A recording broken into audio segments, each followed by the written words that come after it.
Drama dibuka dengan diperlihatkannya seorang dewa yang tengah sekarat usai mencuri gaun merah milik sang dewi. Dewa tampan ini bernama Woven. Di mata Woven, sebuah gaun yang indah adalah kebahagiaan. Itulah sebabnya ia nekat mencuri gaun merah milik sang dewi yang terkesan indah di matanya. Karena tindakan Woven ini mau tidak mau sang dewi harus menghukumnya. Sang dewi juga kemudian mengusir Woven dari surga dan menurunkannya ke dunia manusia. Jika Woven ingin kembali ke surga, maka Woven harus membahagiakan hati 10.000 orang. Itu syaratnya.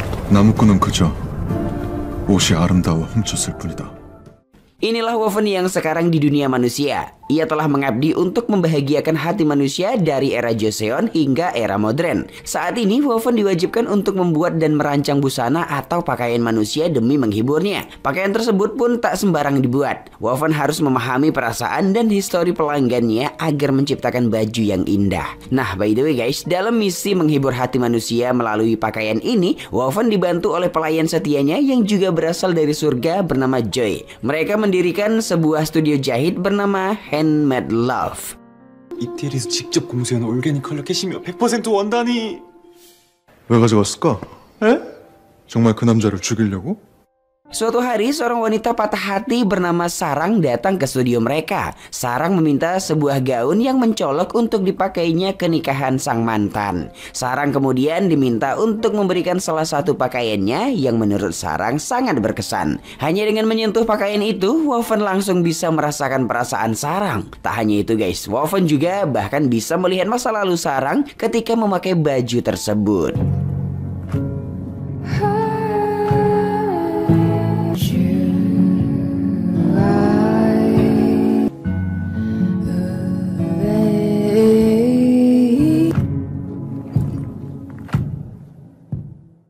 Usai memegang baju penuh kenangan itu, Woven lanjut dengan menyentuh baju yang tengah dikenakan Sarang. Karena hal demikian, Sarang pun jadi merasa dilecehkan dan berniat pergi dari sana. 당신 뭐야? 미쳤어? Ketika hendak pergi, tiba-tiba Woven berkata, "Bukankah kau ingin pergi ke pesta pernikahan orang yang sangat kau cintai, sekaligus sangat ingin kau habisi?" Mendengar itu guys, Sarang pun jadi terdiam. Ia heran, mengapa Woven bisa tahu isi hatinya. Woven lalu mengatakan bahwa toko mereka hanya membuat baju dengan perasaan dan keinginan klien. Woven pun meminta Sarang untuk menceritakan kisahnya secara detail. 말해보세요. 당신의 사연을. 무엇을 원하는지. Di sini kita ketahui ternyata Sarang telah berpacaran selama 7 tahun bersama pacarnya guys. Banyak suka dan duka terjadi di antara mereka ya kan. Selisih paham juga kerap kali terjadi namun diabaikan begitu saja. Sekitar seminggu yang lalu sang pacar datang menemui Sarang. Betapa terkejutnya Sarang ketika sang pacar mengatakan bahwa ia akan menikah dengan wanita lain. Hal yang lebih mengejutkan lagi guys, ternyata adalah sang pacar telah memadu kasih dengan wanita lain selama 1 tahun ke belakang. Wow. 어제 너한테 연락받고 너도 초대해야겠다고 생각했어. Sang pacar tak segan-segan memutuskan hubungannya dengan Sarang dan mengundang Sarang untuk datang ke pernikahannya. Untuk itulah Sarang datang ke toko ini. Ia berharap dibuatkan sebuah gaun yang mencolok untuk menampar mantannya yang laknat itu guys. 제가 돋보일 수 있는 옷을 만들어 주세요. 누구보다 아름답게 입고 가서. Mendengar cerita itu, Woven pun berjanji akan membuatkan Sarang sebuah pakaian yang mencolok agar Sarang dapat membalaskan dendamnya dengan bangga. Sebelum pulang, Sarang sempat gagal fokus melihat sebuah pistol yang dipajang di dinding. Sarang bertanya apakah itu adalah pistol asli. Dengan gagap, Joy mengatakan bahwa itu hanyalah sebuah pajangan. 에이, 그럴 리가요, 손님. 그냥 장식용이에요. 3 hari kemudian, Sarang memakai baju barunya yang serba hitam. Yap guys, inilah baju hasil rancangan Woven. Warna hitam yang elegan dan mencolok, memberi kesan duka pada pernikahan sang mantan. Tak hanya itu, baju ini dianggap sebagai baju besi dalam pertarungan Sarang versus sang mantan. Dengan penuh percaya diri ya kan, Sarang berjanji kepada Woven dan Joy bahwa ia akan menuntaskan dendamnya. Tak lama setelah Sarang pergi, Joy pun langsung panik karena pistol pajangannya telah hilang. Ia melaporkan hal tersebut kepada Woven agar kekacauan tidak terjadi. Yap guys, ternyata itu adalah pistol asli. Joy takut bahwa Sarang akan melenyapkan mantannya di pesta tersebut. Di sini Woven justru terlihat santai karena ia yakin Sarang tak akan bertindak sejauh itu. Namun Joy mendengar menegaskan bahwa manusia itu adalah makhluk yang nekat dan tak bisa ditebak. Woven pun jadi panik dan bergegas menyusul Sarang ke pesta pernikahan.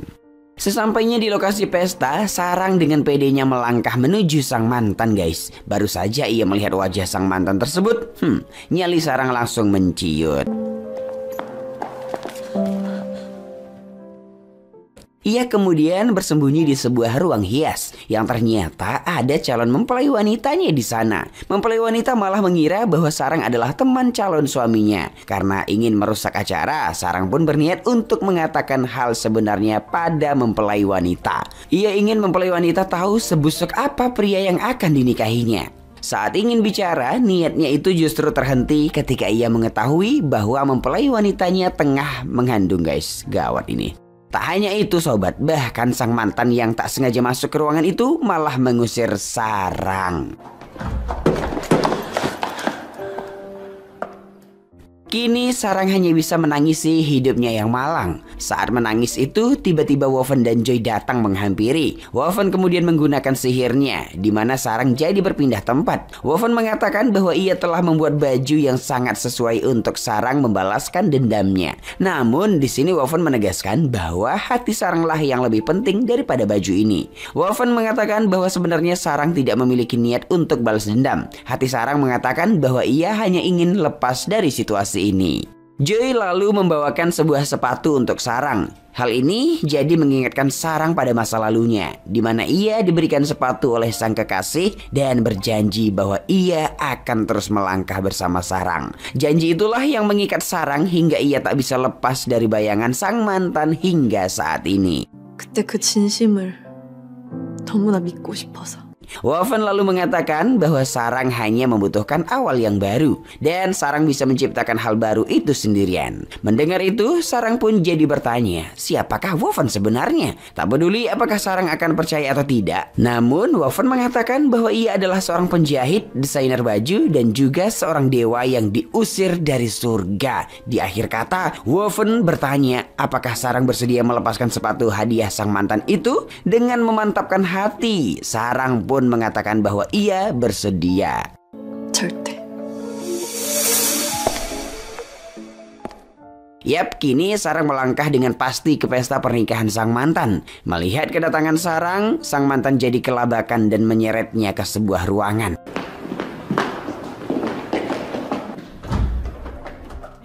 Di ruangan itu, sang mantan masih saja marah-marah pada Sarang guys. Dan takut bahwa Sarang akan mengacaukan pernikahannya. Tanpa rasa ragu sedikit pun, Sarang langsung mengarahkan pistol ke arah sang mantan guys.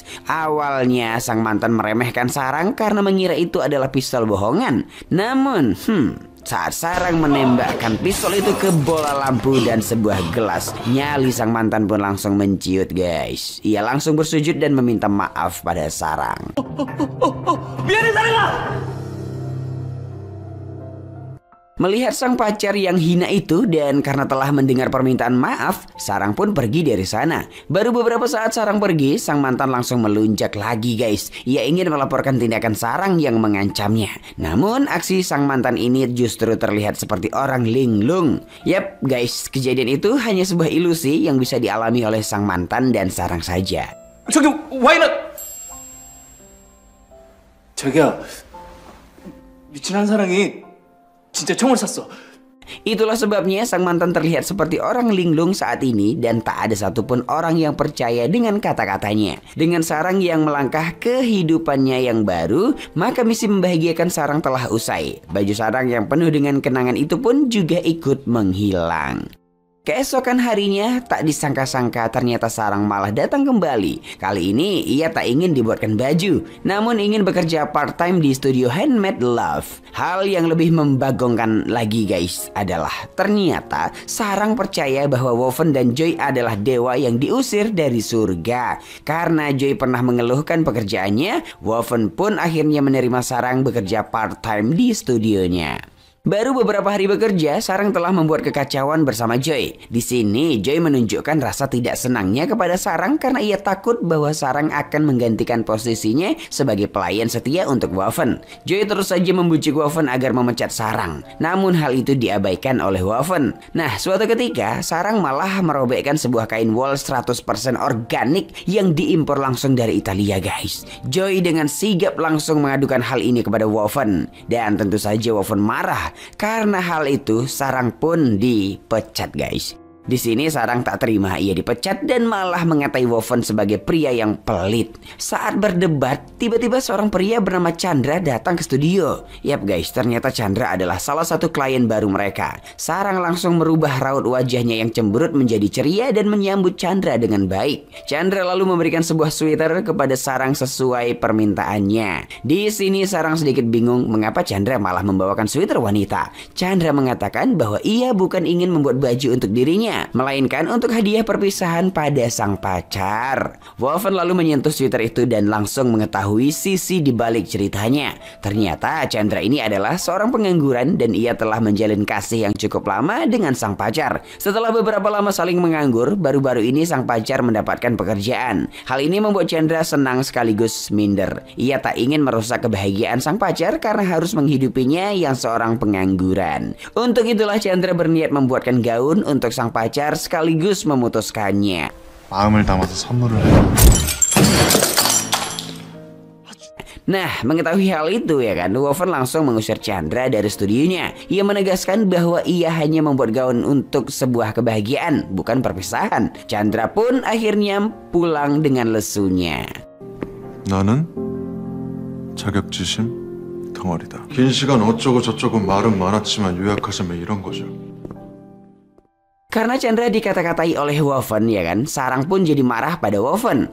Tak seharusnya Waffen mengatakan hal sekasar itu kepada Chandra. Sarang kemudian menyinggung Waffen tentang hukumannya di dunia ini, di mana Waffen harus menghibur 10.000 hati manusia untuk bisa kembali ke surga. Jika Waffen bersikap seperti ini terus dan tak menggunakan hatinya dalam bekerja, Sarang yakin bahwa Waffen tak akan pernah menyelesaikan misi tersebut dan kembali ke surga. Sarang pun pergi dengan kesalnya. Saat Sarang berjalan dengan amarahnya, tiba-tiba ia terjatuh dan mendapati luka kecil di kakinya. Kala itu Joy datang menghampiri dan membawakan obat untuk Sarang. Ternyata Waffen lah yang menyuruh Joy membawakan obat itu karena ia telah memprediksi bahwa Sarang akan jatuh. 가져가, 필요할 테니까. Di sini Sarang berterima kasih kepada Joy. Joy lalu mengatakan bahwa Sarang tak perlu mengambil hati atas sikap kasar Waffen. Waffen memang terkesan sedikit dingin, namun sebenarnya ia adalah sosok yang baik. Sarang lalu mengatakan bahwa inilah dunia manusia, di mana hati dan pikiran terkadang tak sejalan. Ia memahami perasaan Chandra. Di satu sisi ia sangat mencintai pacarnya, namun di sisi lain ia merasa minder karena menjadi beban sang pacar. Mendengar hal itu ya kan, Joy pun menyarankan Sarang untuk membawakan pakaian Chandra kepada Waffen. Mungkin saja Chandra lah yang saat ini butuh dihibur. 어떻게 하면 되는데요? 주인님께 남자의 옷을 가져가면 돼요. Mereka lalu bergegas ke apartemen Chandra untuk membujuknya. Namun sayangnya Chandra sudah tak berminat lagi untuk membuat baju. Ia sadar bahwa hadiah perpisahan benar-benar adalah hal yang konyol. Ia sangat setuju dengan hinaan yang dilontarkan Waffen. Meski sadar bahwa hadiah perpisahan adalah hal yang konyol, namun tekad Chandra memutuskan sang pacar telah bulat. 저 더 비참하게 만들 뿐이에요. Mendengar itu, Sarang pun naik pitam dan langsung mengatakan bahwa Chandra adalah pecundang. Bagaimana bisa seorang pria memutuskan pacarnya hanya karena dirinya lah yang salah? Ditambah lagi, tak pernahkah Waffen memikirkan perasaan sang pacar saat ini? Tak bisakah Chandra menyadari bagaimana sang pacar mencintai dan merawatnya selama ini? Sang pacar bahkan tak pernah menuntut apapun, bahkan meminta barang merek sekalipun pada Chandra. Perkataan Sarang itu guys, benar-benar menusuk ke jantung Chandra. 봐봐. 이 사람이 널 얼마나 사랑하고 걱정하면 이러고 있겠냐고. 해도 안 된다. 아이고 고맙습니다. 귀찮은 게 사라져버렸구나 생각할 것 같아? 사랑 씨? 저 더 비참하게 만들 뿐이에요. Menggunakan sihirnya, Waffen pun masuk ke mimpi Chandra. Di sana Waffen memutarkan sebuah memori kenangan Chandra bersama sang pacar. Di sini kita bisa melihat bahwa sang pacar dan Chandra pernah berjanji untuk selalu bersama walau menjadi beban sekalipun. 아 진짜.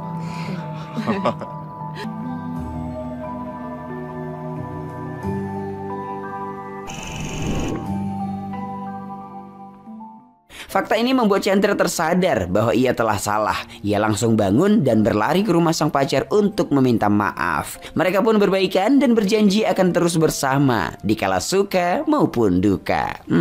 Yap guys, dengan begini sweater Chandra pun telah lenyap karena misi menghibur hati Chandra dan sang pacar telah usai. Beberapa saat kemudian, dua sejoli ini datang ke studio. Chandra memberikan kabar baik di mana ia telah diterima kerja. Dan itu semua berkat baju baru yang dibuat oleh Woven. Di sini Woven mulai sedikit mempelajari tentang rasa cinta antar manusia. Dengan malu, Woven pun meminta maaf kepada Sarang atas perkataannya yang kasar waktu itu. Ia juga meminta Sarang untuk mengajarkannya arti hidup dan mengenali segala emosi yang dirasakan manusia agar ia bisa menyelesaikan misi dan kembali ke surga dengan senang hati. Sarang pun mengiyakan permintaan itu. Eits, tunggu dulu guys. Tentu saja dengan satu syarat. Sarang meminta agar Woven mengizinkannya untuk berbicara dengan informal padanya. Ia ingin lebih akrab dengan Woven. Permintaan itu pun disetujui oleh Woven. Hari-hari terus berlalu, di mana Sarang dan Woven semakin dekat. Hal ini tentu saja membuat Joy cemburu dan takut dirinya digantikan oleh Sarang. Tak hanya itu guys, Joy bahkan cemburu karena Sarang diperbolehkan bicara informal dengan Woven.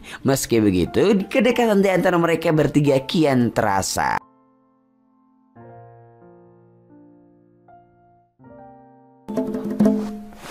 주인님 그냥 저 안 가려고요. 저 혹시 평생 주인님과. 남아줘서 고마워. Tak berapa lama kemudian, seorang artis bernama Jisoo pun datang ke studio mereka. Jisoo meminta agar Woven membuatkannya sebuah baju untuk audisi. Jisoo kemudian memberikan bajunya yang berkesan sesuai request Woven. Saat Woven menyentuh baju itu, Woven pun jadi mengetahui fakta yang sebenarnya. Ternyata sebenarnya Jisoo tak menginginkan audisi itu. Oke, scene flashback ke beberapa tahun yang lalu, di mana Jisoo masih kecil. Ia sangat naif dan terobsesi untuk menjadi artis. Namun setelah ia sukses menjadi artis, karirnya tak berjalan sesuai keinginannya. Alih-alih menyukainya karena berakting dengan bagus, orang-orang justru hanya mencintai wajahnya yang cantik. Hal inilah yang dikesalkan oleh Jisoo. Ia ingin terkenal karena bakatnya, bukan kecantikannya. Meski begitu, kini Jisoo sadar bahwa itu bukanlah masalah yang besar. Menjalani aktivitas yang tak sesuai keinginannya mungkin saja adalah takdirnya. 이젠 뭐 괜찮아요. 능력이 없는 제 탓이겠죠. Woven lalu bertanya emosi apa yang sedang dirasakan oleh Jisoo. Jika mendalami emosi yang sebenarnya, Jisoo mengatakan bahwa itu adalah rasa takut, di mana sebenarnya ia takut kehilangan jati dirinya yang sesungguhnya. Mendengar itu, Woven pun jadi paham apa yang dirasakan oleh Jisoo dan akan membuatkannya baju. By the way guys, di sini Jisoo request baju itu harus bernuansa kuning. 징크스 같은 거라. 그렇게 하죠. Beberapa hari kemudian, baju itu pun rampung dibuat. Jisoo sangat senang memakainya dan berterima kasih kepada Woven. Ia kemudian melangkah untuk pergi audisi. Di ruang audisi itu, seketika suasana menjadi aneh, di mana Joy adalah MC acara itu guys. Joy kemudian mempersilahkan peserta masuk, yang ternyata adalah Jisoo versi remaja. Momen ini sangat persis dengan masa lalu Jisoo, di mana ia memulai karirnya. Jaket kuning yang Jisoo pakai itu adalah pemberian sahabatnya yang bernama Ratna. Di sini, Jisoo remaja memarahi Jisoo yang sekarang. Ia kesal mengapa Jisoo berubah dan melupakan jati dirinya. Setiap hari Jisoo versi remaja mengharapkan Jisoo yang sekarang kembali ke jati dirinya. Mendengar teguran itu ya kan, Jisoo yang sekarang mengatakan bahwa sebenarnya ia malu bertemu dengan dirinya di masa lalu. Ia malu karena ia tak bisa menjadi orang yang bisa dibanggakan. 그냥 슬퍼. 그래서 널 볼 자신이 없었어. Jisoo kemudian meminta maaf kepada Jisoo remaja. Dengan hati yang lapang, Jisoo remaja mengatakan bahwa ia berharap Jisoo yang sekarang tak akan melupakan jati dirinya lagi.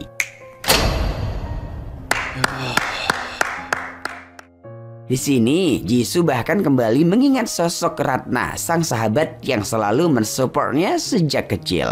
Tak berapa lama kemudian, Joy datang menghampiri Jisoo. Joy mengatakan bahwa ketika Jisoo keluar dari gedung ini, maka Jisoo akan kembali ke dunia nyata. Joy sempat bertanya apa hal yang akan dilakukan Jisoo ke depannya. Dengan sigap, Jisoo mengatakan bahwa ia akan mengikuti audisi yang ia inginkan, bukan audisi yang manajernya suruh. Kini Jisoo kembali ke versi dirinya, di mana ia hanya akan memilih film yang ia inginkan saja dan tidak berpura-pura lagi. Ia tak akan peduli dengan orang-orang yang tak menyukai bakatnya dengan tulus. Jisoo juga kembali bertemu dengan Ratna versi dewasa, yang merupakan seorang sutradara. Mereka kembali bersahabat dan melakukan semuanya bersama-sama. Baju Jisoo yang tinggal di studio pun lenyap, menandai kebahagiaannya. Oke guys, kini misi membahagiakan Jisoo telah usai. Beberapa hari kemudian seorang wanita tua dan cantik datang ke studio. Kira-kira siapa ya wanita ini? Entahlah. 저를 아세요?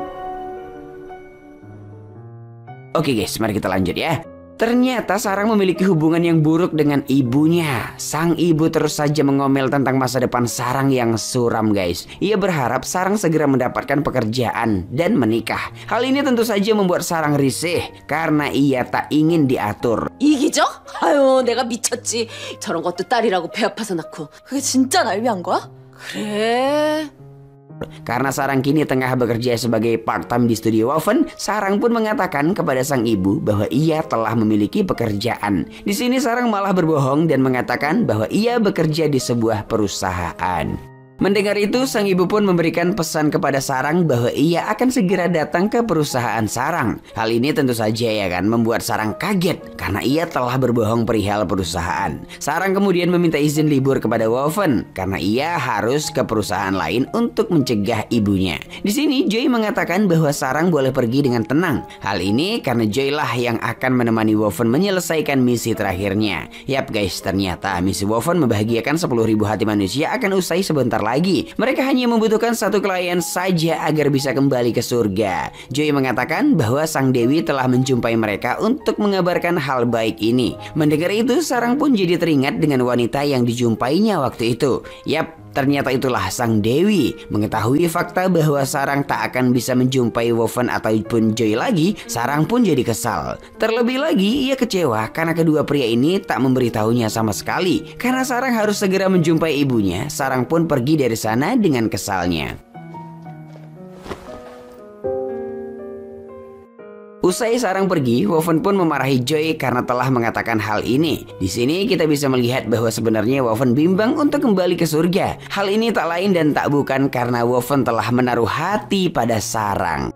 By the way guys, ternyata ibunya Sarang malah datang ke studio Woven. Sang ibu tahu bahwa Sarang telah berbohong mengenai perusahaan dan hanya bekerja sebagai part-time di studio Handmade Love. Sarang lalu mengajak ibunya untuk bicara di luar. Di sini sang ibu menolak karena kedatangannya bukan hanya untuk menjumpai Sarang, tetapi juga ingin membuat sebuah gaun.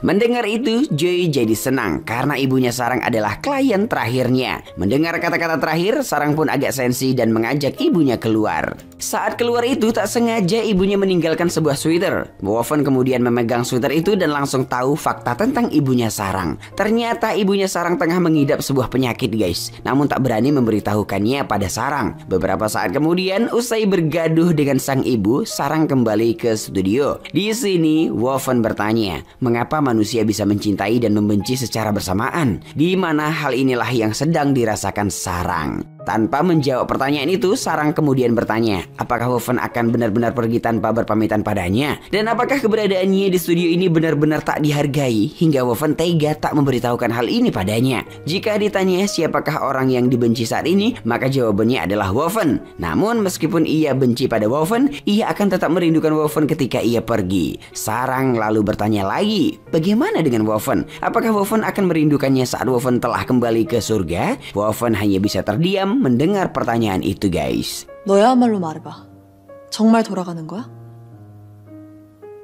Saat Sarang hendak pergi, Woven pun menahannya dan mengatakan bahwa ia akan membuatkan baju untuk ibunya Sarang. Woven mengatakan bahwa ibunya Sarang sangat membutuhkan penghiburan dan ia berharap Sarang bersedia menceritakan kisah mereka agar Woven dapat membuatkan gaun yang sesuai. Mengetahui ibunya butuh penghiburan, Sarang pun bersedia menceritakannya. Yap, Sarang mengatakan bahwa sebenarnya ibunya adalah seorang atlet nasional. Suatu ketika, mimpi sang ibu ini menjadi atlet harus musnah karena tengah tengah mengandung Sarang. Karena hal inilah Sarang merasa bahwa kehadirannya adalah pengukir kesedihan di hidup ibunya. Itulah sebabnya ia bersikap kasar dan jauh dari ibunya agar sang ibu bisa melangkah maju dan mewujudkan mimpinya lagi. Melihat Sarang menangis, Woven pun jadi iba dan menghapus air matanya itu dengan tulus. Sarang mengatakan bahwa ia berharap Woven akan membuatkan sebuah baju yang dapat menghibur ibunya.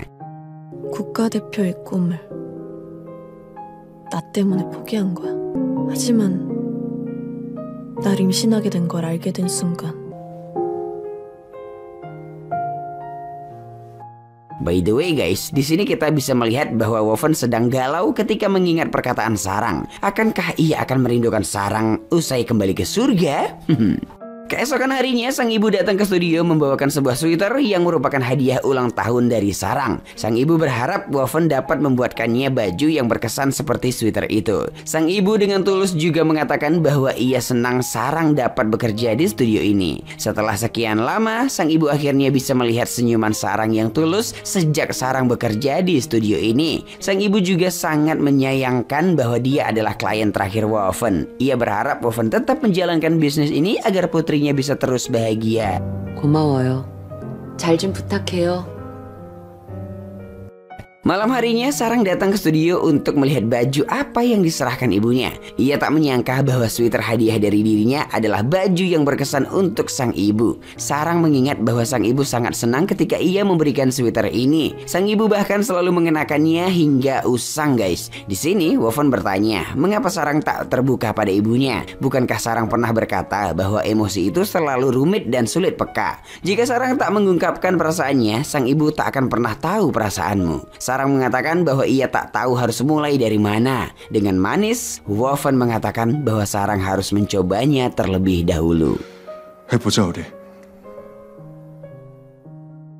Bersama-sama mereka kemudian membuatkan sweater yang indah untuk ibunya Sarang. Saat bekerja itu, Joy bahkan memberikan sebuah pin kepada Sarang sebagai tanda perpisahan. Joy berharap Sarang tak merasakan kesepian ketika dirinya dan Woven kembali ke surga. Melihat ketulusan Joy, Sarang pun berterima kasih dan menerima pin itu dengan senangnya. 고마워요. 감동이야. 이러지 마시죠. 불편합니다.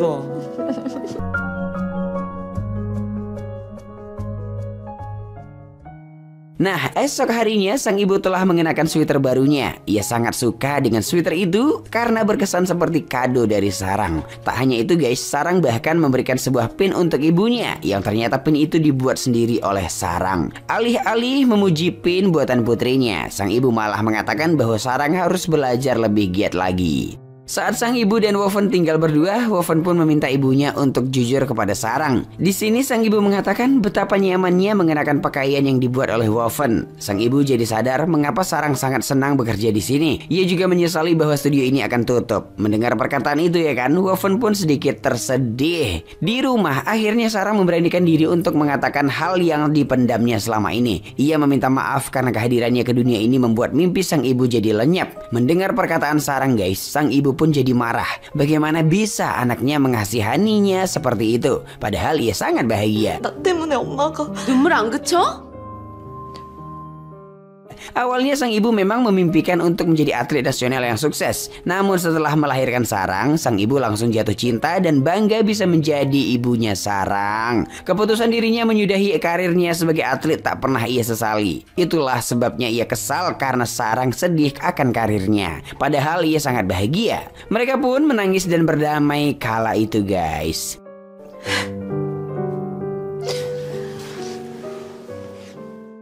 Tak berapa lama kemudian, sang ibu pun jujur bahwa ia akan menjalani operasi jantung beberapa hari lagi. Hal ini membuat Sarang kaget. Hah? Operasi jantung? Karena ia tak tahu bahwa ibunya sedang sakit. By the way guys, sebenarnya ibunya menginginkan baju baru karena ia tak ingin ke rumah sakit dengan baju yang lusuh. Meski menjalani operasi jantung bukanlah hal yang baik, namun ia ingin berjalan dengan tegap menghadapi kenyataan. Mendengar itu, Sarang pun menangis dan berjanji bahwa ia akan selalu menemani ibunya, baik saat operasi maupun pasca operasi. Hubungan mereka pun kembali akur dan damai. Menghilangnya sweater lama sang ibu menjadi akhir dari misi Woven. Karena misi telah usai, Joy pun sangat antusias untuk kembali ke surga. Di sini Woven mengatakan bahwa ia akan tetap tinggal di dunia. Ia ingin mempelajari emosi manusia secara lebih mendalam. Mendengar itu ya kan, Joy pun jadi paham bahwa ia hanya akan pulang seorang diri ke surga. Mereka pun berpelukan dan Joy mengatakan agar Woven segera menyusulnya. Kini Joy pun lenyap dan kembali ke surga, guys.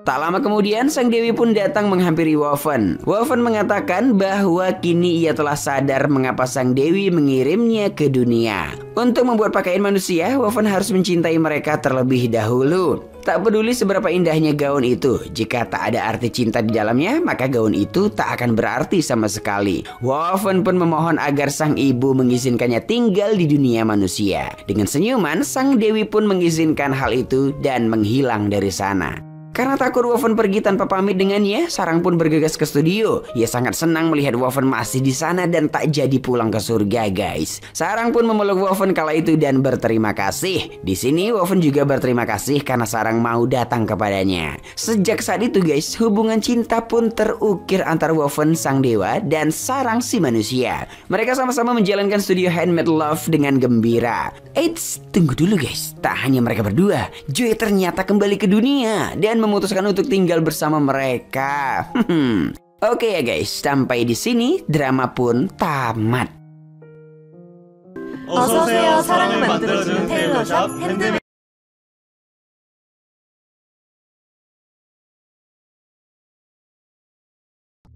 Mengawali cerita saat pria bernama Yayan ditemukan terbunuh di sebuah bangunan terlantar. Ia diketahui baru keluar setelah dipenjara 5 tahun atas kasus pemerasan. Yayan diketahui terus mengirim uang mantannya bernama Haeyong. Detektif bernama Jo Min Woo masih belum bisa memastikan penyebab kematian pria itu, apakah dibunuh atau bunuh diri.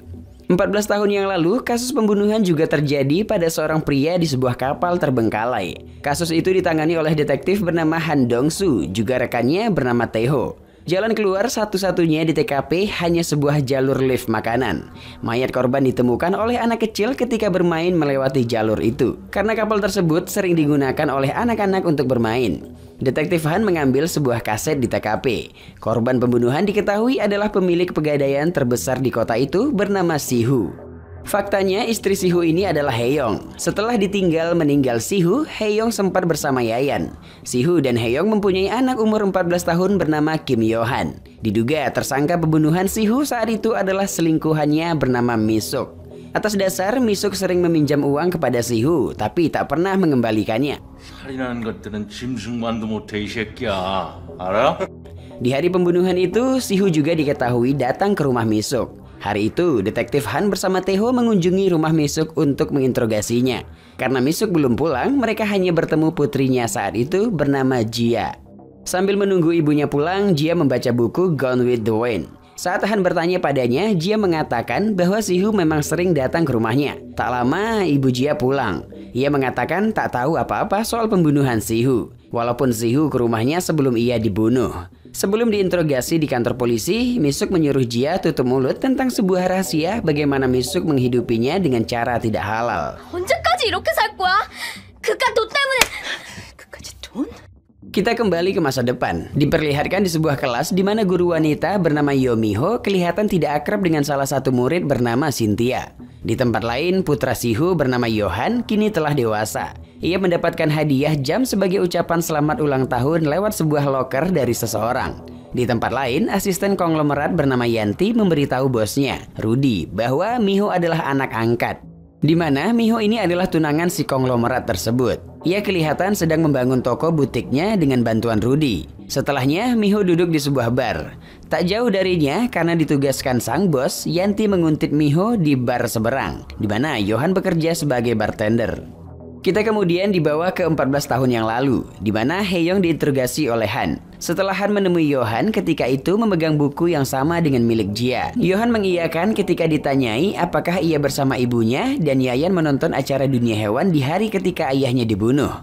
Sebelum Han pergi, ia berjanji akan menangkap pelaku pembunuhan ayah Yohan. Yayan lalu menemui Yohan memastikan apakah kata-kata Yohan kepada Han sudah seperti skenario mereka. Yap, Johan ternyata dipaksa berbohong saat itu. Di masa sekarang, Minwoo menemukan fakta bahwa Yayan yang telah meninggal ternyata ada hubungannya dengan meninggalnya Sihu. Karena Yayan bekerja pada Sihu di masa lalu, di mana Han menangani kasus itu dulunya. Minwoo mendatangi Hae-young menginterogasi tentang kematian Yayan, karena ia diketahui sempat memiliki hubungan dengan Yayan. Tapi saat ditanyai mengenai putranya, Johan, Hae-young mengatakan ia tak tahu banyak lagi tentangnya sejak SMA, karena Johan meninggalkannya. Lagi-lagi kita dibawa ke masa lalu, di mana Jia meminta kunci apartemennya kepada penjaga apartemen dengan alasan pintunya terkunci dari dalam. Ketika penjaga membuka pintunya, ia melihat ibu Jia ditemukan sudah tak bernyawa. 우리 엄마 죽었나요? Han memeriksa TKP tapi belum bisa memastikan apakah Misuk bunuh diri atau dibunuh. Setelah insiden itu, Jia diketahui dibawa oleh bibinya ke Seoul. Ketika makan bersama Taeho, Han mengatakan bahwa ia merasa ada keanehan pada gerak-gerik Jia. Saat itu, Han tiba-tiba menyadari sesuatu. Ia meminta kepada ketuanya untuk menginvestigasi ulang kematian Misuk. Namun ketuanya berkata bahwa Misuk sudah dipastikan bunuh diri. Han sangat kesal karena tak diberi kesempatan untuk menginvestigasi ulang kasus itu. Malamnya, dengan imbalan hadiah sepeda, Han membawa putranya bernama Yudi ke TKP pembunuhan Sihu untuk mencoba apakah anak kecil benar-benar bisa melewati jalur lift makanan di TKP itu. Awalnya, Yudi masuk dengan aman. Naasnya, ia meninggal karena jatuh tergelincir.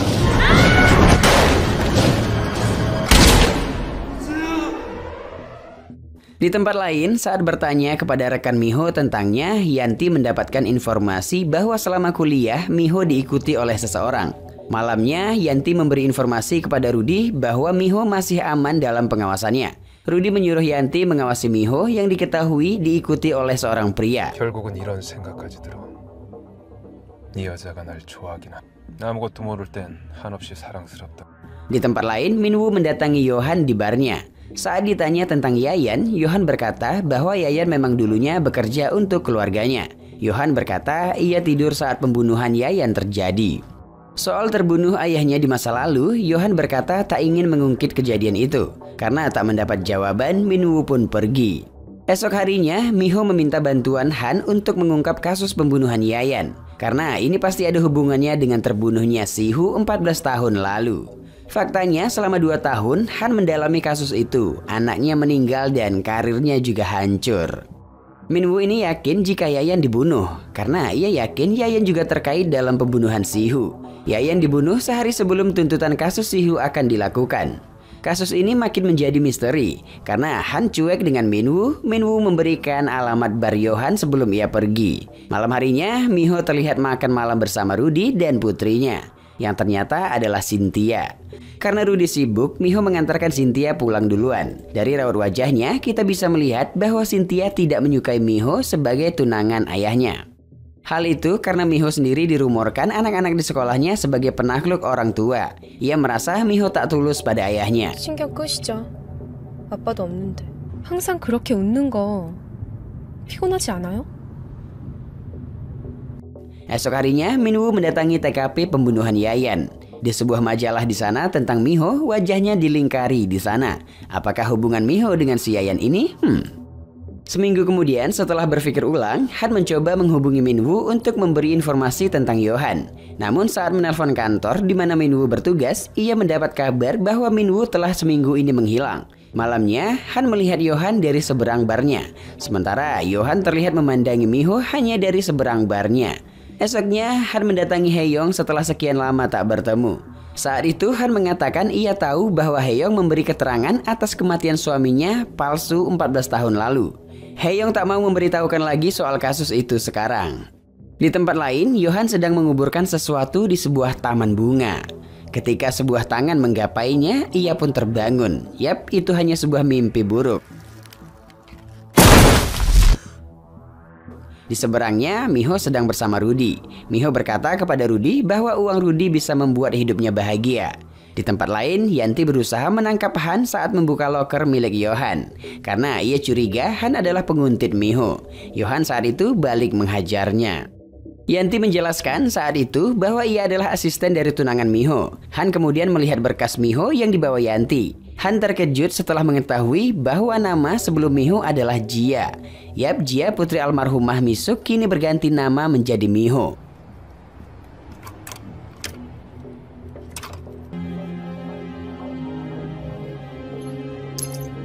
Esoknya Han menemui seorang tahanan, di mana tahanan ini dulunya menguntit Miho karena ia menyukainya. Yohan menjadi saksi di kasus itu. Penguntit Miho sendiri ia katakan adalah pria lain. 진짜 스토커는 따로 있었다니까. 늘 미호 옆을 맴돌던 새끼가 있었다고. 아니, 사랑하는 것도 죄입니까? Di tempat lain, Miho memasukkan sebuah surat ke loker di mana Yohan pernah mengambil hadiah ulang tahunnya. Di sini kita tahu bahwa Miho saling mengirim surat lewat loker ini dengan Yohan. Sementara itu, Yohan terlihat baru saja dari parkiran di mana Rudy bekerja. Saat itu, Miho datang untuk pulang bersama.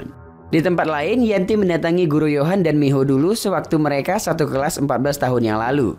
Hubungan mereka diketahui sangat dekat, bahkan saling menyukai sebelum ayah Yohan diduga dibunuh oleh ibu Miho. Ketika Yanti akan memberi informasi itu, Yanti malah diabaikan. Rudy kemudian pulang bersama Miho. Beberapa jauh perjalanan, mobil mereka mengalami kecelakaan karena mobil itu mengalami kerusakan. Untungnya, Miho dan Rudy selamat dari insiden.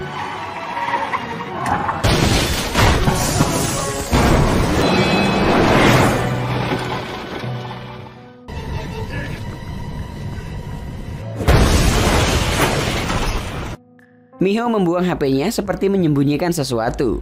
Singkatnya, Rudy sudah berada di rumah sakit. Sementara penyebab kecelakaan itu diduga remnya blong. Yanti menemuinya lalu akan memberitahu tentang Miho. Tapi Miho keburu datang. Saat itu Miho diberitahu bahwa Yanti disuruh memata-matainya selama ini. Rudy mulai saat itu ingin tahu tentang Miho dari dirinya sendiri, bukan lagi dari asistennya. Miho pun menceritakan kejadian di hidupnya 14 tahun yang lalu. Cerita yang sama juga didapatkan Han ketika ia mendatangi Bibi Miho untuk mencari tahu tentang Miho. Faktanya, taman bunga di halaman Bibi Miho lah TKP di mana Yohan menguburkan sesuatu sebelumnya saat Bibi Miho sedang kebusan. Oke, lanjut. Miho sendiri adalah nama anak Bibi ini yang telah meninggal karena kecelakaan bersama suaminya. Di masa lalu, setelah kejadian Ibu Jia meninggal, ia datang ke rumah bibinya itu untuk menemaninya ketika ia hanya tinggal sebatang kara. Jia diajarkan cara merancang busana. Disinilah kemampuan perancang busana ia dapatkan. Karena Jia menganggap bibinya sebagai ibunya sendiri, sejak itulah ia dipanggil dengan nama Miho. Di masa sekarang, karena tahu akan penderitaan Miho di masa lalu, Rudy ingin membahagiakannya dengan mengajaknya menikah. Cynthia tentu kecewa dengan keputusan ayahnya itu. Rudy menyuruh Yanti berhenti menguntit Miho lagi. Malamnya, Yanti mengajak Han bertemu untuk mengetahui informasi lebih tentang Miho. Tapi ketika mereka bertemu, Han mengatakan agar Yanti saja berhenti menyelidiki Miho. Sebab Minwoo yang penasaran dengan Miho diketahui menghilang setelah menyelidiki tentangnya. Karena Yanti juga sangat penasaran dengan Yohan, Han akhirnya memberitahu apa yang ia ketahui tentang Yohan. Di sana, Han memutar kaset yang ditemukannya di TKP pembunuhan ayah Yohan, di mana isinya adalah suara Yohan. Di luar tempat mereka, Yohan ternyata menyadap kediaman Han itu untuk ikut mendengarkan percakapan mereka. Han menduga Yohan terlibat atas terbunuhnya ayahnya waktu itu. Namun sekarang bukti seperti tak berguna karena kurang kuat untuk dituduhkan kepadanya. Setelah mendengar dirinya dituduhkan, Yohan kemudian pergi. Esoknya Han mendapatkan informasi di kepolisian bahwa sebuah sel diambil dari sidik jari Yayan, yaitu golongan darah AB. Tapi kepolisian belum menemukan pria dengan golongan darah itu. Di tempat lain, Yanti melihat CCTV parkiran mobil Rudy sebelum ia kecelakaan. Di sana ia melihat seorang pria membuka kap mobil Rudy. Pria ini adalah Yohan pada waktu itu yang sengaja ingin membuat Rudy kecelakaan. Yanti pun mengamankan bukti CCTV tersebut. Di tempat lain, Miho terlihat senang karena butiknya akan dibuka. Ia berkata kepada rekannya bahwa ia bisa sebahagia sekarang karena jasa seseorang. Lalu siapakah dia? By the way, waktu pembukaan butik itu tepat di mana kasus ayah Yohan meninggal. Di tempat lain, Yanti memberitahu Han tentang bukti rekaman CCTV sebelum kecelakaan Rudy. Han menyuruh Yanti menunggu di rumahnya untuk membicarakan hal itu. Sementara Han akan pergi ke sebuah tempat lebih dulu. Yang tidak mereka ketahui, Yohan terlebih dahulu sampai ke TKP. Di sana ia melihat bukti bahwa mereka sedang menyelidiki kasus Miho. Yohan meneteskan cairan beracun untuk melakukan rencana pembunuhan Yanti. Di tempat lain, Han ternyata menemui Tae-ho yang sudah menjadi kepala kepolisian untuk mengungkap bahwa Yohan adalah pelaku pembunuhan ayahnya. 너도 다 똑같아 이 새끼야. 형님, 이거 우리 관할 구역도 아니고 아니라고 밝혀주면 누가 책임질 건? 동수 형, 형이 나한테 그렇게 얘기하면 나 진짜 섭섭하다. Tae-ho tak ingin mengungkap kasus itu karena sudah lama berlalu.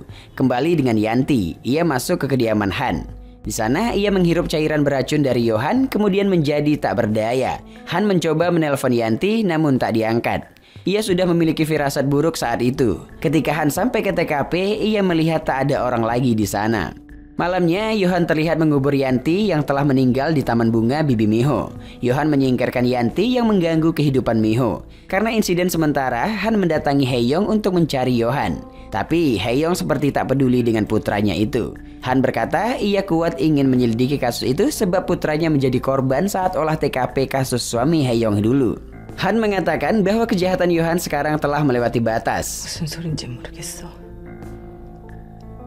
그만 가줄래?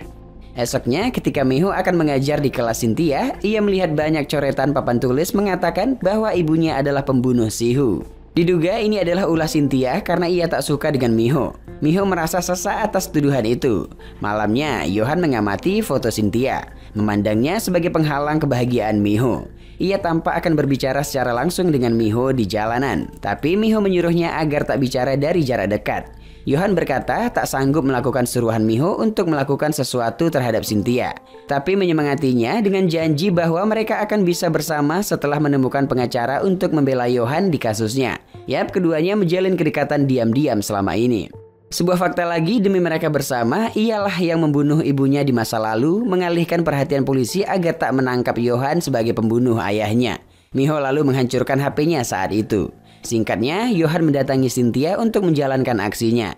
Yohan melecehkannya saat itu. Ia cukup merasa bersalah karena baginya lebih baik membunuh daripada melecehkan seorang wanita. Miho mulai seperti menjadi pahlawan bagi Cynthia dengan berkata tak akan mengatakan pelecehan itu kepada ayahnya. Kembali dengan Han, Hae-young menyuruhnya datang kali ini. Di sini Hae-young berkata bahwa Yohan menemui Yayan setelah Yayan keluar dari penjara. Saat itu Yayan menyuruh Yohan berhati-hati agar ia tak ditangkap polisi karena kasus pembunuhan kepada ayahnya.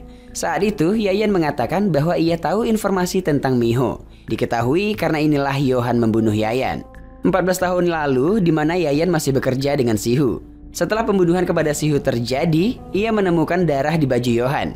Saat itulah ia tahu bahwa Yohan adalah pelaku pembunuhan Sihu. Namun ia tak melaporkannya kepada polisi. Hae-young juga mengatakan suaminya memiliki kelainan seksual terhadap wanita remaja atau anak-anak. Kembali dengan Miho, ia mengatakan kepada Cynthia bahwa ia dulu mengalami pelecehan sewaktu remaja. Ibunya menjualnya kepada pria hidung belang. Inilah alasan kenapa Miho membenci almarhumah ibunya. 내 엄만 날 괴물에게 팔았어. Hal itu membuat Cynthia berempati padanya. Sementara itu akhirnya Hae-young berbesar hati menyuruh Han menangkap putranya atas pembunuhan kepada ayahnya sendiri di masa lalu. Fakta baru terungkap yaitu sebelum terjadi pembunuhan itu, Yohan melihat orang yang ia sukai, Miho, akan dilecehkan oleh ayahnya. Sebelum ia melakukannya, Yohan menusuk ayahnya itu hingga meninggal. Sejak saat itu, Yohan akan menghilangkan siapapun pengganggu kebahagiaan Miho. Setelah kejadian itu, Miho menyarankan agar mereka tak bertemu dulu sebelum tuntutan atas kasus itu hilang setelah 15 tahun. Ini adalah undang-undang Korea yang telah dibaca Miho. 죽이고 싶었어. 내가 죽인 거야. Esoknya, Han mendatangi Miho di butiknya menanyakan keberadaan Yohan karena telah membunuh Yayan, Minwoo juga Yanti. Han mengatakan fakta di mana Yohan telah membunuh ayahnya. Ia meminta Miho menyuruh Yohan agar berhenti melakukan kejahatan. Namun Miho mengabaikannya. Di tempat lain, Han sebenarnya menyadari bahwa untuk membuat Miho bahagia, ia telah salah dengan membunuh orang. Walau begitu, ia berjanji melindungi Miho sampai akhir hidupnya. Walau ia tak yakin akan bisa hidup bersamanya dengan 3 kasus pembunuhan terakhirnya. Malam harinya, Han meminta bantuan Tae-ho untuk menangkap Yohan karena kejahatannya. Han berkata bahwa Yohan akan muncul saat pembukaan butik Miho. Hari itu juga perayaan mereka karena tuntutan kasus pembunuhan ayah Yohan akan dihapuskan karena sudah 15 tahun. Di tempat lain, jasad Minwoo yang juga dikuburkan di taman di mana Yanti juga dikuburkan ditemukan. Yohan kini terancam ditangkap polisi. Karena itu, Miho mencoba menemui Yohan, tapi ia tak diizinkan masuk. Duduk di depan pintu, Miho menangis berkata pelecehan kepadanya di masa lalu membuatnya tak ingin hidup lagi. Yohan adalah alasan dirinya tetap kuat menjalani hidup hingga saat ini. Miho berkata bahwa pembukaan butiknya akan menjadi awal untuk mereka berdua. Beberapa hari selanjutnya, pembukaan butik Miho pun dilakukan. Saat itulah Han bersama kepolisian akan menangkap Yohan. Yohan ternyata mengetahui kepolisian berada di sana. Terjadilah aksi kejar-kejaran saat itu.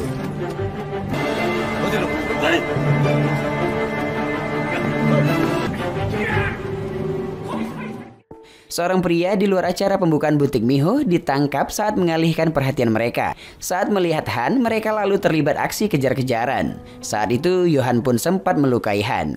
Han mengatakan bahwa mereka berdua harus hilang agar Miho tetap aman. Han menyuruhnya menyerahkan diri, namun Yohan tak mendengarkannya. Yohan lari sampai ke atas gedung ketika anggota polisi lain datang mengejarnya.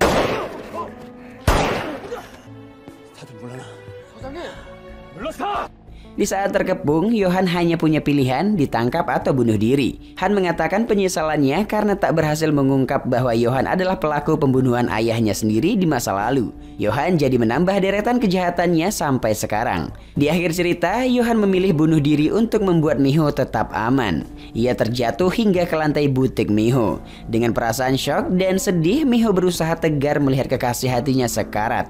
Karena menghargai pengorbanan Yohan padanya, Miho bersikap tak mengenali Yohan. Yohan dengan senyum terakhir di akhir nafasnya melihat Miho pergi menggapai kebebasannya. Yap, dengan ini cerita pun tamat. 태양의 높이 뜨면 그림자는 사라지는 거야.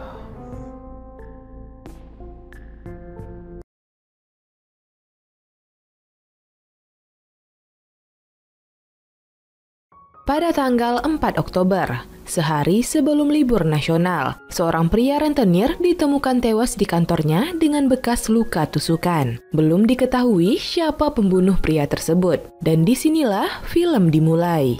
5 Oktober, seorang wanita bernama Hyejung baru pulang bekerja. Dia diantar oleh teman kerjanya bernama Minsung. Dalam perjalanan pulang, Minsung menyadari kalau rumah di sekitaran apartemen Hyejung banyak yang dihancurkan untuk pendirian apartemen studio. Hyejung sendiri baru menyadarinya karena ia tipikal manusia yang tidak peduli pada apapun. Meskipun tinggal dengan 3 temannya dalam satu apartemen, tapi Hyejung tidak dekat dengan mereka karena memiliki kamar masing-masing. Setelah sampai di tujuan, Minsung menyatakan perasaannya pada Hyejung.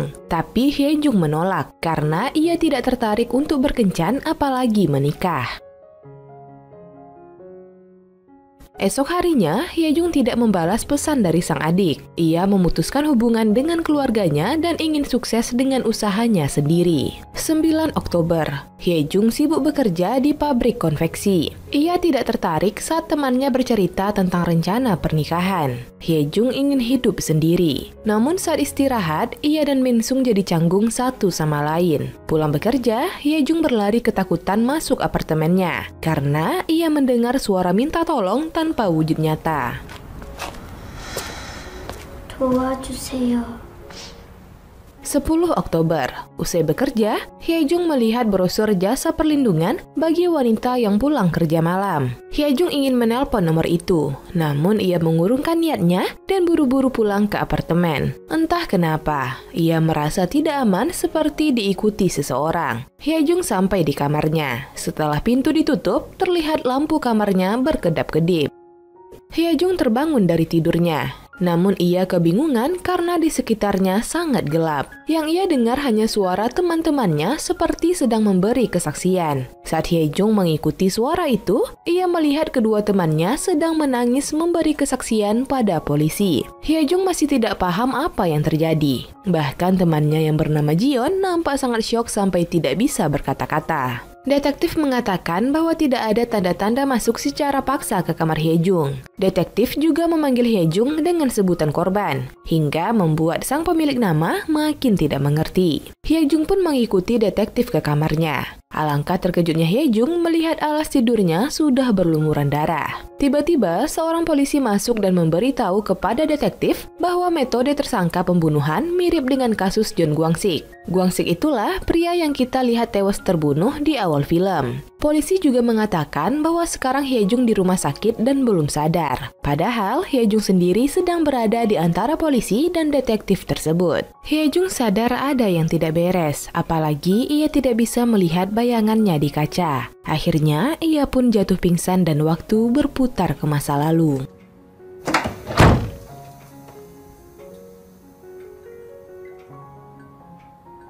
Hyejung terbangun lagi di kamarnya dengan alas tidur tanpa noda darah. Ia pikir semua yang ia alami sebelumnya hanyalah mimpi. Namun ia tidak sadar kalau waktu kembali mundur ke tanggal 9 Oktober. Hyejung pun pergi ke swalayan untuk membeli lampu. Tapi petugas kasir seperti tidak menyadari keberadaannya, meski sudah dipanggil berulang kali. Lampu yang ia letakkan di meja kasir juga mendadak hilang. Meski Hyejung mengambil kembali lampu itu di raknya, tapi tetap saja lampu itu hilang dari genggamannya. Hyejung jadi panik, apalagi ia melihat dirinya yang lain sedang berbicara dengan seorang anak kecil di dekat apartemennya. Namun saat gadis itu minta tolong pada Hyejung, Hyejung malah berlari ketakutan. Ya, ini adalah flashback kehidupan Hyejung sebelum kejadian pembunuhan yang menimpanya. Kini Hyejung kembali ke masa lalu untuk melihat segalanya. Bisa dikatakan bahwa Hyejung saat ini adalah roh. Hyejung mengikuti anak kecil yang minta tolong padanya. Ternyata anak yang bernama Suyang itu juga roh sepertinya. Tubuh aslinya terbaring sekarat di sebuah rumah tua. Saat Suyang ingin menyentuh tubuhnya, tiba-tiba ia lenyap begitu saja. Itu tandanya Suyang telah tiada. Sementara tubuh Hyejung masih terbaring kritis di rumah sakit. Hyejung kembali ke apartemennya. Ia membangunkan Jion untuk minta bantuan. Tapi temannya itu tidak bisa mendengar suaranya. 지연아, 잠깐만 일어나봐. 8 Oktober. Hyejung tidak menemukan dirinya di rumah sakit karena memang saat itu insiden pembunuhan belum terjadi. Hyejung pun pergi mengitari kota. Dari seberang jalan, ia melihat Suyang nampak tergesa-gesa dan jatuh terserempet mobil. Namun, gadis kecil itu kembali bangun seolah tidak terjadi apa-apa. Ingat ya, jangan bingung. Hyejung menjalani harinya dengan waktu mundur, hingga Suyang belum meninggal hari ini. Oke, kita kembali ke cerita. Suyang rupanya pergi ke rumah tua itu. Ia mengirim pesan menanyakan kapan sang ayah akan pulang. Wajah Suyang terlihat sangat pucat. Lantas ia membaringkan tubuh lemasnya. Hyejung melihat posisi tidur Suyang sadar bahwa ini adalah posisi yang sama saat ia ditemukan meninggal. Hyejung pun melihat keluar jendela dan melihat dirinya sedang pulang bersama Minsung. Ia semakin mengerti bahwa ia mengalami waktu mundur untuk melihat ataupun merubah segalanya. 민성 씨, 안 들려요? Hyejung sangat bingung. Ia menempelkan kepalanya ke pintu kamarnya. Namun tak lama, temannya yang bernama Hyoyun keluar dari kamarnya dan menguping dari pintu kamar Hyejung. Gerak-geriknya nampak sangat mencurigakan. Ketika hendak membuka pintu kamar Hyejung, Hyoyun terkejut melihat cahaya dari dalam. Lantas, ia kembali masuk ke dalam kamarnya. Kakak Hyoyun, yaitu Jion, menyuruhnya untuk berhenti berkeliaran. Namun Hyoyun nampak sangat gelisah. Hyejung penasaran apa yang terjadi pada temannya ini. Saat ingin menyentuh Hyoyun, tangan Jion tiba-tiba melebur.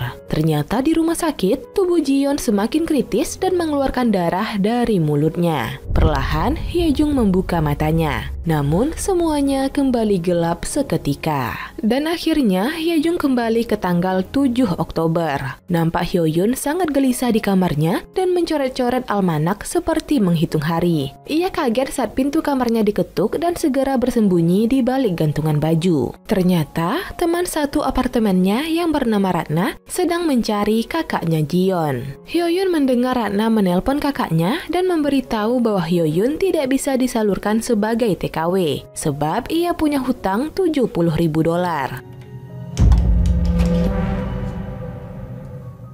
Malam harinya, Hyoyun mengendap masuk ke kamar Hyejung dan mencari kartu identitasnya. Gunanya untuk membuat pinjaman baru. Hyoyun tidak sadar bahwa roh Hyejung melihat segalanya. Setelah mendapat apa yang ia inginkan, Hyoyun keluar kamar dan melihat ada cahaya dari kamarnya. Dan singkat cerita, bercak darah mengenai surat lamaran Hyoyun dan sebuah pisau berlumuran darah. Ya, malam itu adalah kejadian di mana Hyoyun membunuh Hyejung. Arwah Hyejung hanya bisa diam dan mendengar Hyoyun menyebut nama Jeon Gwang-sik. Arwah Hyejung terus mengingat nama Jeon Gwang-sik. Ia sadar kalau Hyoyun ada hubungannya dengan kematian Gwang-sik karena Gwang-sik telah meninggal beberapa hari sebelumnya. Hyejung mengikuti detektif yang menyelidiki kematian Gwang-sik. Ia menemukan HP Gwang-sik sebagai barang bukti dan melihat ada panggilan masuk dari Suyang. Sampai saat ini, Suyang belum tahu kalau ayahnya telah tiada. 6 Oktober. Terlihat kalau Suyang adalah anak yang kesepian. Setiap malam ia pergi ke sebuah rumah dan bermain dengan dirinya sendiri. Meski ayahnya tidak pernah membalas pesannya, tapi Suyang terus mengirim pesan pada sang ayah. Hyejung merasa kasihan. Ia berkata kalau Suyang pasti kesepian. Tidak disangka, ternyata Suyang mendengar suaranya yang membuat Hyejung sangat senang. Tapi saat Hyejung mencoba berkomunikasi dengannya, Suyang jadi ketakutan dan berlari meninggalkan tempat itu. Melihat Suyang ketakutan, Hyejung mengurungkan niatnya. Hyejung diam-diam ikut ke rumah Suyang dan melihat buku dongeng Suyang yang bercerita tentang kerinduan pada seorang ibu. 5 Oktober. Hyejung mencoba berkomunikasi lagi dengan Suyang. Tapi kali ini Suyang tidak ketakutan setelah melihat gambar di buku dongengnya yang digambar Hyejung. Suyang mengira kalau Hyejung adalah hantu ibunya. Tapi Hyejung membantah hal itu dan berkata jujur kalau dia sangat membutuhkan bantuan Suyang. Sebab hanya Suyanglah yang dapat mendengarnya. Singkat cerita, Hyejung mengikuti Suyang pergi menggunakan bus. Selama perjalanan, Suyang bercerita kalau ia tidak mengetahui ibunya karena sang ayah tidak pernah memberitahunya. Makanya Suyang berpikir kalau Hyejung tadi adalah hantu ibunya. Bus kemudian berhenti di kantor polisi yang merupakan tujuan Suyang. Di tempat lain, mayat Gwang-sik ditemukan. Petugas tidak bisa menemukan petunjuk karena hari itu adalah hari libur nasional. Namun saat itu, detektif mendengar getaran ponsel dari laci kerja Gwang-sik. Ternyata yang menelpon ponsel itu adalah aparat kepolisian yang berniat memberitahukan Gwang-sik kalau anaknya sedang ada di kantor polisi mencari keberadaannya. Hyejung segera berlari ke kantor Gwang-sik setelah mengetahui kabar penemuan mayat itu. Dari keterangan polisi, diketahui Gwang-sik telah tewas sejak 3 Oktober. Tersangka kelihatannya menunggu Gwang-sik datang lebih dulu baru membunuhnya. Seketika, Hyejung teringat kalau Hyoyun juga menunggu sebelum membunuhnya. Jiyeon kala itu juga pernah mencoba meminjam uang darinya, namun Hyejung menolak.